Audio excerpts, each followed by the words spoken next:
21st Precinct, Sergeant Burns. Stole your what? Your safe? Well, where is this? Where on Lexington? What is it, a store? You're in the muster room at the 21st Precinct, the nerve center. A call is coming through. When did you discover? You will follow the action taken pursuant to that call from this minute until the final report is written in the 124 room at the 21st Precinct. All right, the officers will be right over there. That's right. Just stay there. The officers will be right there. Yeah, right away. 21st Precinct. It's just lines on a map of the city of New York. Most of the 173,000 people wedged into the 9/10 of the square mile between Fifth Avenue and the East River wouldn't know if you asked them that they lived or worked in the 21st. Whether they know it or not, the security of their homes, their persons, and their property is the job of the men of the 21st Precinct. The 21st. 160 patrolmen, 11 sergeants, and 4 lieutenants, of whom I'm the boss. My name is Kennelly, Frank Kennelly. I'm captain in command of the 21st. Tours vary like the weather. Some are calm, 8 hours with hardly a murmur in the precinct. Others are stormy. The switchboard hums continuously, and the sector cars hurry from one run to another. This tour was a stormy one. When I came on the job at 7:30 a.m., a 3-alarm fire in an old brewery near the East River had just been brought under control. 2 city firemen had been overcome and taken to Metropolitan Hospital. At 8:16 a.m., a bus and a taxicab collided on 2nd Avenue. The driver of the cab and his 2 passengers were injured. Shortly after 9 o'clock, there was a call that a paint store on Lexington Avenue had been burglarized during the night. I was still at the scene of the accident when Patrolman Farrell, my operator, rang into TS from a call box and informed me of the burglary. We made the run to Lexington Avenue. The men from Sector 4 and Sergeant Burns were already on the job. Farrell parked between their cars in front of the paint store. You stay with the car, Farrell. Oh, hello, Captain. Well, what do we got, Ross? Safe job, sir. Yeah? Says they hauled it away. They just rolled it out the front door and carried it away. All right. Oh, watch the door, Captain. That's the way they got in and out. Okay. Sergeant Burns says the detectives might want to try for fingerprints. All right, stay on the job here. Keep the sidewalk clear. Yes, sir. What time do you usually open the store, Mr. Heelis? The same time, 9 o'clock. 9 o'clock every day. Hello, Sergeant. Captain. Mr. Heelis, this is Captain Kennelly. How are you? Some mess to come to work to. Some mess. Mr. Heelis is the proprietor, Captain, Mr. George Heelis. He opened up this morning and found the place had been burglarized during the night. The whole safe they took. The whole safe. Well, you'd think the safe would be safe. The whole thing. Did you notify the detective, Sergeant? Yes, sir. I rang in as soon as I saw what it was. T.S. called upstairs to Vitale, who was catching. He notified the safe and loft squad. He's on the way over here himself. Where was the safe? Right back here, Captain. Right back here in plain view. With a light on it. I always make a practice to leave a light on it. Yeah, right here. In between brushes and wallpaper. What kind of safe was it, Mr. Heelis? A black one. No, I mean, do you know the name of the manufacturer and the style number? Oh. Well, tell you the truth, no. Well, when did you buy it? Well, let's see. I had it when I removed to this location. Had it about a year then. I've been here 9 years, so I got the safe about 10. It's important that the detectives have a description of the safe. Don't you have the manufacturer's name and the model number written down someplace? Well, yes, to tell you the truth, I think I do. I think I got the original invoice from when I bought it. Well, good. That's all they'll need. Where is this invoice? In the safe. That figures. How was the entry made, Sergeant? The street door was jimmied, sir. It was a neat job. They got a bar in between the door and the frame and just snapped off the latch. Yeah. Now, when I walked up to the door, I could see something was screwy, Captain. I just touched it and it opened. The lock was broken off. Listen, I got my insurance policies in the safe, too. How does that make me stand uninsured? Well, you don't need your policy. Just get in touch with your broker. Do you have any cash in the safe? Oh, yeah, sure. That's why I keep the safe primarily. How much? Oh, $600-700. Your receipts from yesterday? Well, most of it. $450 is the receipt from yesterday. The rest is extra cash I keep around. Why? Why? Tell you the truth, Captain. It's a couple of $100 I had. I didn't want my wife to know about. You know, mad money. She knows everything I'm doing, how much I got in the bank down to the last nickel. You see, I'm the president, and she's secretary and treasurer of this little corporation we got here, Paints Incorporated. And she takes her job seriously, and I figured I'm entitled to a couple $100 she don't know anything about. What is it, $600 or $700? I've got to have them definite for a report. Well, between, I don't know. I have to check the register and so forth. Well, what else did you have in there, Mr. Heelis? Oh, a couple of dollars in stamps. Oh, for crying out loud. My war bonds. My war bonds was in there. Well, you won't lose anything there. You have a record of the serial numbers. Oh, yeah. Also in the safe. Well, you sure had a lot of faith in that safe, Mr. Healer. Well, who would have thought, you know? Listen, the government will make good on those, won't they? That's my hard-earned money in those bonds. What happened? Well, you better get in touch with the Treasury Department as soon as you can, Mr. Healer. Yeah, that's a good idea. As a matter of fact, we'll notify them ourselves. Anything else in there, Mr. Healer? My accounts receivable. Listen, how much chance is there of getting them back? I mean the bonds and the accounts receivable. I don't care about the cash. You know, this could develop into an expensive proposition. Treasury might give me a hard time, and without the accounts receivable, well, to tell you the truth, I'm a dead duck. Accounts payable, who cares? The people I owe, if I don't pay them, they'll let me know. But the people that owe me aren't going to come around here and volunteer the money. No, sirree. You think I can get it back, Captain? The contents? Besides the cash, I mean? You probably will, Mr. Healer. So all they want is the cash. Your ledgers and war bonds won't do them any good. Oh, that's good news if it only comes true. What'd they do, Sergeant? Roll it along here? Yes, sir. You can see the tracks. Right down here and out the door. Must have had a pickup truck or a car waiting. A car? Well, they couldn't get that safe into a car. You know how big that safe is? Why, it comes up to here, up to here. Well, there must have been 9 guys to move it. Look, I haven't had it out of that corner for 2 years. It was so heavy. Look at the dust back there. Are you in the store all alone, Mr. Healer? That's right, all alone. Oh, except on Saturdays. My wife comes down to give me a hand and work on the books. You know, she's got a job downtown on Wall Street. On Saturdays, she comes to help me out. Mm-hmm. Have you always been alone in the store?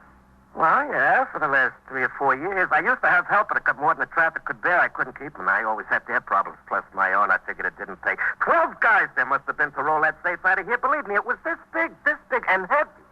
Now, who could that be on the phone? It's a fine time to call. Well, you better answer it, Mr. Healer. Well, it's a fine time for business as usual. Go ahead. Yeah, excuse me.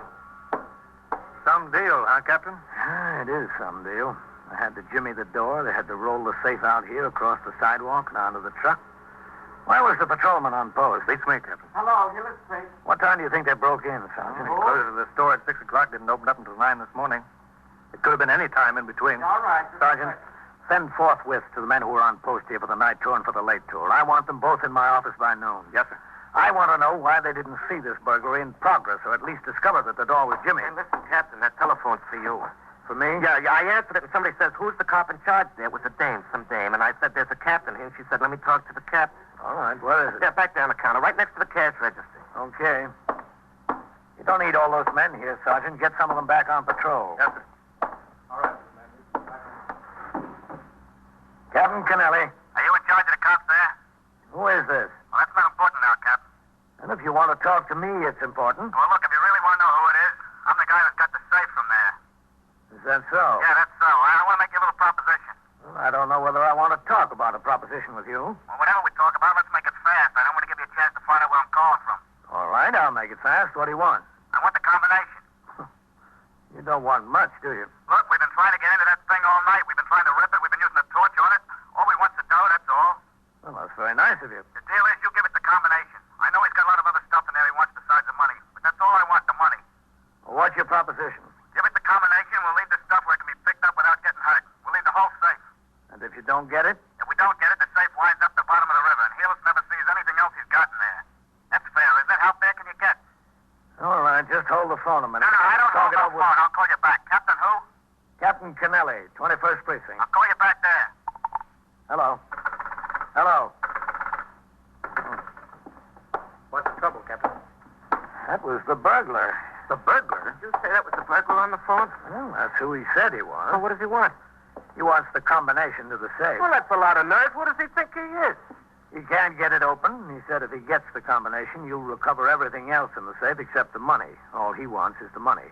If he doesn't get it, the whole thing goes to the bottom of the river. You mean I could get my accounts receivable and my war bonds back? Well, that's what he said. Well, who cares about the money? I'm covered with insurance for that. I'll go along with him. I'm inclined to do that. Well, I don't know whether I am, Mr. Healer. Now, look, whose stuff is it? I got a lot to lose. We'll talk it over with the detectives. We'll see what they want to do about it. I've been a long time in this job, Captain. I never heard of anything like this before.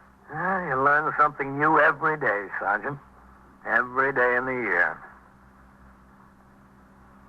Within a few minutes, detectives of both the 21st Squad and the Safe Loft and Truck Squad, the central office specialists who handle safe burglaries on a citywide basis, arrived at the scene. Sergeant Burns gave them such information as he had collected, and I told them of the phone call from the man who purported to be one of the burglars. The detectives took over the investigation, and Sergeant Burns instructed his men to resume patrol. I returned to the precinct house. Lieutenant Gorman told me he had sent forthwith to the homes of Patrolman Coley and White. These were the men who were on post number 6, which included the burglarized paint store during the preceding night and late tours. Both men were en route from their homes. I went into my office to read and sign reports and communications which had accumulated since I was on duty previously.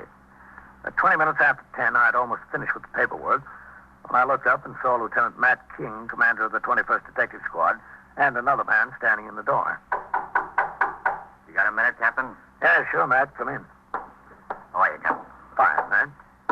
This is Detective Andy Sawyer of the Safe and Loft Squad. Oh, I'm glad to know you, Sawyer. Yes, sir. Sit down. Matt, sit down. Thanks, Captain. Pull that chair over. Well, that was an odd one this morning, wasn't it, Captain? Yeah, it sure was.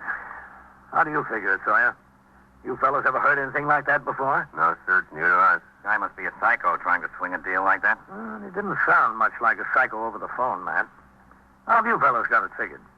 Well, there are a couple things, Captain. One, Mr. Healer said it was a woman on the phone when he answered. You picked it up, it was a man. Yeah, that's right. Two, from the description Healer gave us of the box, it sounds like a certified 600. Now, a safe man who really knows his business wouldn't find much trouble getting into a box like that. He'd try ripping it.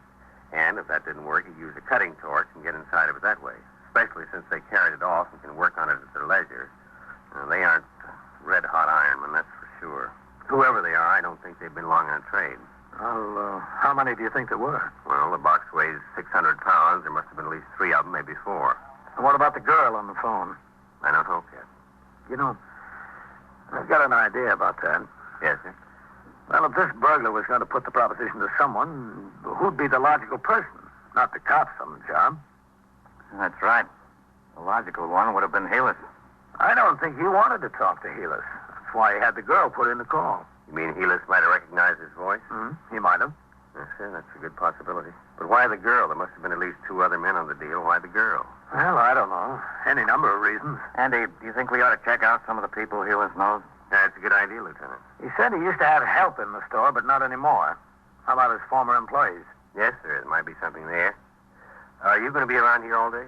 Well, I was going out on patrol again this afternoon, that's all. Why? Well, we figured this guy might call back here to see if the deal will go through. Well, what do you want me to do? Well, if he does, we've got the switchboard here. I'll be right out there. I'll keep one line open to the telephone company to get the location of the phone he's calling from. I'll have CB keep up a direct connection to the radio dispatcher. As soon as we can get the location, he'll have a car right over there. He won't stay on the phone long enough. He wouldn't this morning. He knows now that we're looking for his call. He's got to stay on long enough for you to give him the combination. Well, then, you want to go along with him? Yes, sir, we might as well. If it doesn't work and we don't get him, maybe at least Healis will get his property back. That's what he's most worried about anyway. Yeah, we'll be out at the board and start to work on every call that comes through to you, Captain, if that's all right. Yeah, that's all right. If you'll take just a few seconds longer to get to the phone than you normally do, we might have a chance. If he calls again. Well, Captain, he's got the safe. We've got the combination. If he had moxie enough to carry that safe out across the sidewalk, he's got enough to make another telephone call. Squad stationed himself next to the telephone switchboard, ready to use another line to trace any subsequent call from the safe burglar. He got head starts on 2 callers who asked for me, but both of them turned out to be ordinary police business. At 11 o'clock, Patrolman Coley, who had worked the 4 p.m. to midnight tour on the post where the safe burglary occurred, came into the precinct house as ordered. I questioned him thoroughly regarding his activities on post during the previous night. At the end of the interview, I was convinced that the burglary had not occurred through his negligence. Patrolman Coley was allowed to return to his home. By 11:35, the safe burglar had still not been heard from again. I finished my paperwork and started out of the office and into the muster room when I saw Patrolman White, dressed in civilian clothes, standing at the desk talking to Lieutenant Gorman. He saw me and crossed the muster room. Excuse me, Captain. Hello, White. I got a forthwith to appear at the precinct house, Captain. Lieutenant Gorman said you put out the order. That's right. Come inside. Yes, sir.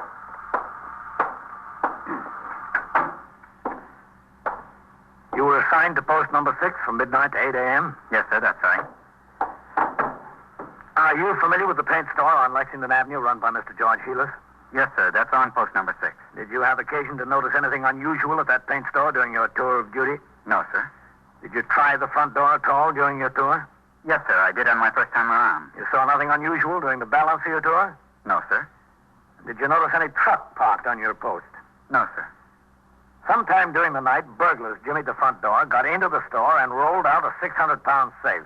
They rolled it out the front door, across the sidewalk, onto a truck. Where were you? I didn't see them, Captain. I know you didn't see them. I'm trying to find out why. Yes, sir. After your first time around, didn't you try the door again during the course of your tour? No, sir.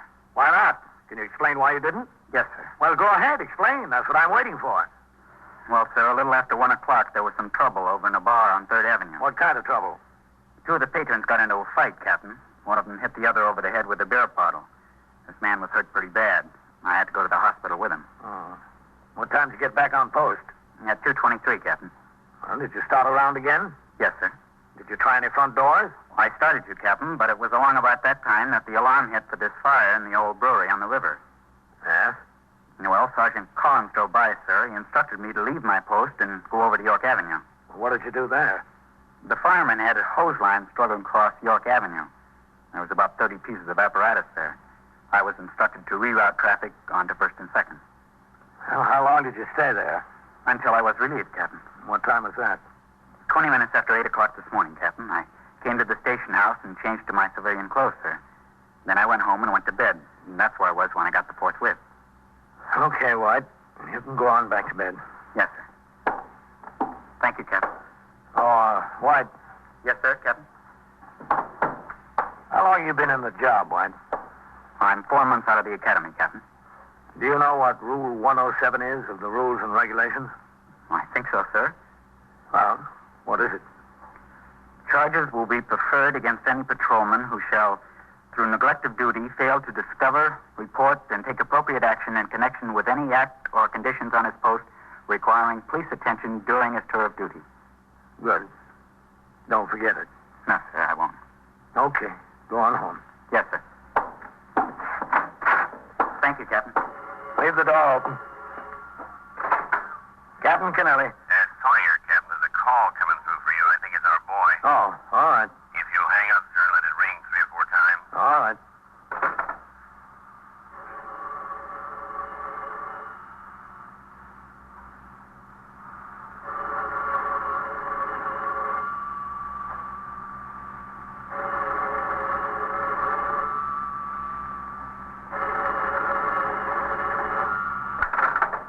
Captain Kennelly. You know who this is, Captain? Yes, I think so. What about the deal? You ready to go through with it? Yes, we'll go through with it. All right, what's the combination?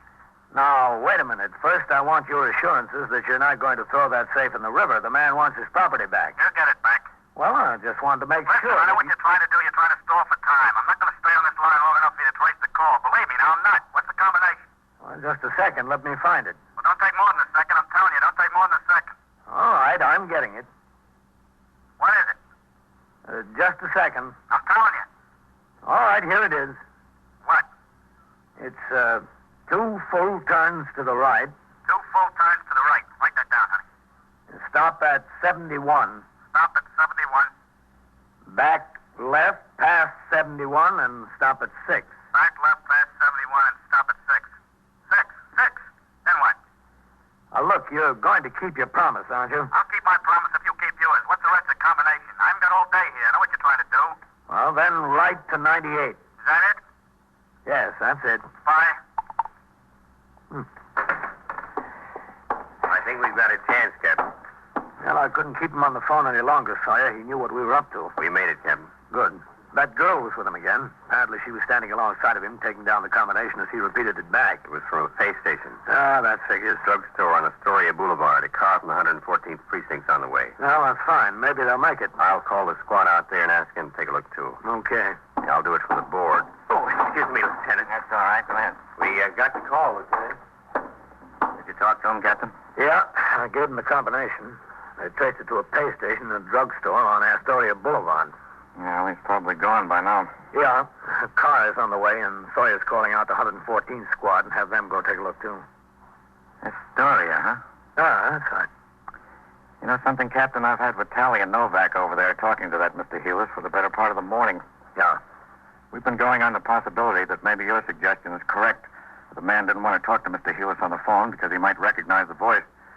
They asked him all about former employees and friends and relatives, anybody that he knew that was familiar with the store or worked there. Well, did you get anywhere? No place much, but one thing came out. What's that? Heelis' wife has a brother who's been in a little trouble.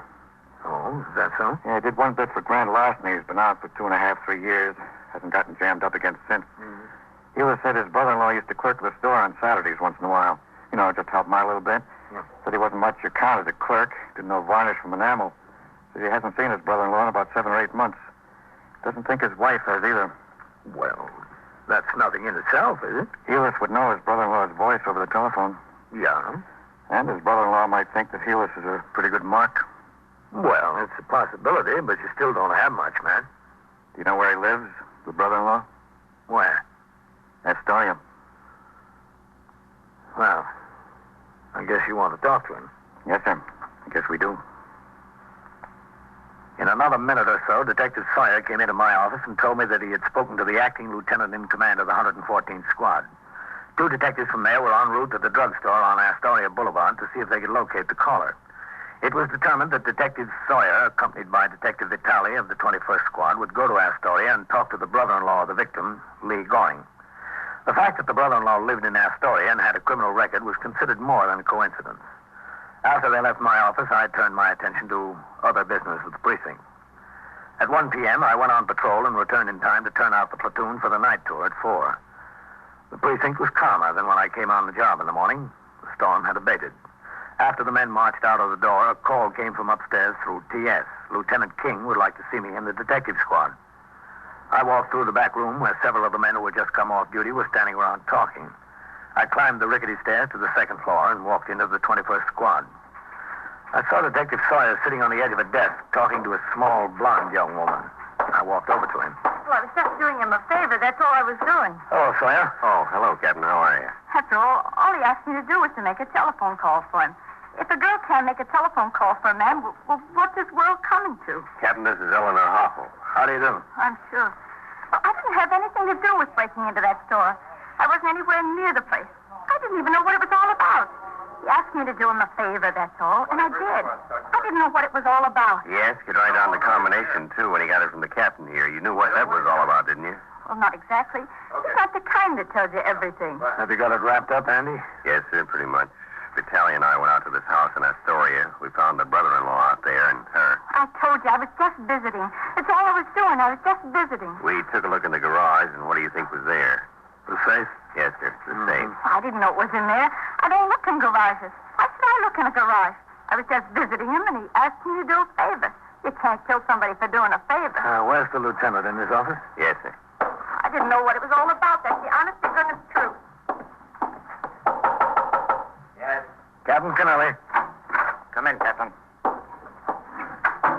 Thought you'd like to meet this man, Captain. You've talked to him over the phone. Lee Goring. Look, what are we waiting for? You got the safe, you got me. Book me, get it over with, will you? I'm tired. Because you were up all night last night? Because I was up all night last night, yeah. Wasn't a very smart thing to do, break into your brother-in-law's store, was it? That was smart enough. The stupid thing was leaving the safe in my garage. I should have found someplace else. Did you find out who was with him on that deal last night, Ben? Yes, sir, he's told us. Sure, I told you. I told you everything. Why should I keep anything back? They walked out on me. You think I want to be in and them out? Not me, brother. I weak and easy. When I go down for the third time, I take everybody with me. Why'd you pick on your own brother-in-law? I wanted to keep the money in the family. That was thoughtful, wasn't it, Captain? Yeah, very. We're sending a truck out after the safe, Captain. I'm kind of anxious to see it. Sawyer told me they clawed at it, hacked at it, and burned it with a torch, tried to knock the knob off. Couldn't make a dent in it. Must be a pre-war safe. Did they build them like that today? Who's got a chance with one of those things? And it's work. You know that's work? To get it out of the store, onto the truck, and out to the garage, then to go to work on it. You know we worked on that thing from 3:30 this morning till almost 8. We couldn't make a dent in it. Is that when you got the bright idea to call me? Yeah. Came over to New York, walked down the other side of Lexington Avenue to see what kind of rumble it was from the job. I saw all the cops' cars parked out in front. I went in the candy store and called. Who was with you, just Eleanor? Yeah, that's right, just Eleanor. I had the idea out in the garage, but the other boys thought I was crazy. They wouldn't have any part of it. I said to them, look, I'm not 2 feet from where all that money is, not 2 feet, and I can't get my hands on it. If you don't want any part of it, get out. I'll go it myself. So they got out. All that work and not a dime out of it. That's what gets me. Back-breaking work. You going to bring them in here, those boys? I'd like to see the looks on their faces. They take a fall, don't get a dime out of it. I'm laughing. It's a big joke. All right. Come in, Mr. Hewitt. Yeah, sure. I'm Lieutenant King. How are you? I'm pleased to know you. Lee, I don't know what to say. Say hello. I'm ashamed of you, Lee. Really ashamed of you. My own wife's brother to do such a thing. What do you want from me, George? I did it. What am I going to do? Say I'm sorry? You would really throw the safe from the river, your own brother-in-law's accounts receivable and bonds at the bottom of the river? river, I can understand how you would do it to me, but your own flesh and blood is my wife. George, don't knock yourself out. Why did you do it, Lee? Why didn't you come to me if you needed money? I needed money, but who needed a song and dance with it? Captain, do you understand it? I don't. A grown man, look at him. In his trade, he can go out and make $20, $25 a day. $25 a day, and he's got to get himself in trouble again like this. What's the answer? $25 a day. Well, Mr. Heelis, the answer seems to be that he prefers night work.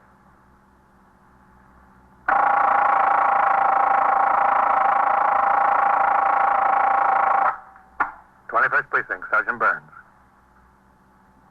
Well, who got bitten? How old? 4? Well, where's the dog? Is the dog there? Well, where is the dog? Where's that? Oh, I see. Well, what's the name of the girl who was bitten? W-E-A-L-D. And so it goes. Around the clock, through the week, every day, every year. A police precinct in the city of New York is a flesh and blood merry-go-round. Anyone can catch the brass ring, or the brass ring can catch anyone. 21st Precinct, a factual account of the way the police work in the world's largest city, is presented with the official cooperation of the Patrolmen's Benevolent Association, an organization of more than 20,000 members of the Police Department, City of New York. Everett Sloan in the role of Captain Kennelly, Ken Lynch as Lieutenant King. Featured in tonight's cast were Larry Haynes and John Sylvester, Scott Tennyson, Wendell Holmes, William Flatley, and Joan Morgan. Written and directed by Stanley Niss. Produced for CBS Radio by John Ives. Art Hannes